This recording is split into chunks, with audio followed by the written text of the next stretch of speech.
పాపం తెలుగుదేశానికి సంబంధించినటువంటి వాళ్ళకి మాత్రం భారతీయ జనతా పార్టీతో పొత్తొద్దు అనుకుంటున్నారు. జనసేనతో కావాలి, అది కూడా జనసేన తాము ఇచ్చిన సీట్లతో సర్దుకుని అధికారంలోకి రావాలి, జనసేన వల్ల తమ కోట్లు రావాలి, అలాగే జనసేన ప్రత్యర్థిగా తమకు తయారు కాకూడదు. ఇంకో పక్కన భారతీయ జనతా పార్టీ కనుక ఏమాత్రం ఛాన్స్ ఇచ్చినా దూరిపోతుంది, రేపు పొద్దున తమని డామినేట్ చేస్తుంది కాబట్టి దాన్ని తొక్కేయాలని కోరుకుంటారు. 1998 నుండి భారతీయ జనతా పార్టీని చంద్రబాబు తొక్కుతూ ఉంటే ఇప్పటికి కూడా అలాగే తొక్కివేయాలని వాళ్ళు ఆశిస్తుంటారు. అయితే చంద్రబాబు గారికి ఏమో జగన్ని తట్టుకోవాలంటే మోడీ తోడు కావాలన్నటువంటి ఫీలింగ్. పవన్ కళ్యాణ్ ఏమో ఇక్కడ ఫిజికల్గా పనికొస్తాడు, సైకలాజికల్గా ప్లస్ లీగల్గా వచ్చేటప్పటికి మోడీ పనికొస్తాడు అన్నటువంటి ఉద్దేశంతో ఆయన ప్రయత్నిస్తున్నారు. కానీ అది జీర్ణించుకోలేకపోతున్నటువంటి తెలుగుదేశం పార్టీకి సంబంధించినటువంటి వాళ్ళు కొన్ని పోల్స్ లాంటివి పెడుతున్నారు.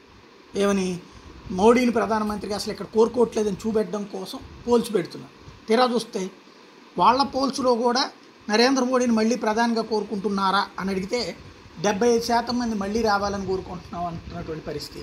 అందులో వీర తెలుగుదేశం అభిమానులు, వీర చంద్రబాబు అభిమానులు, అంటే చంద్రబాబే దేవుడు, అమెరికా అధ్యక్షుడు అవ్వదగినటువంటి అర్హత ఉన్నటువంటి ఆయన, లేకపోతే అమెరికా అధ్యక్షుడైనా సరే ఆయన దగ్గర నేర్చుకోవాలని కోరుకునేటువంటి వాళ్ళు మాత్రం లేదు చంద్రబాబు నరేంద్ర మోడీ పనికిరాడు అంటున్న వాళ్ళు 25% ఉన్నారు.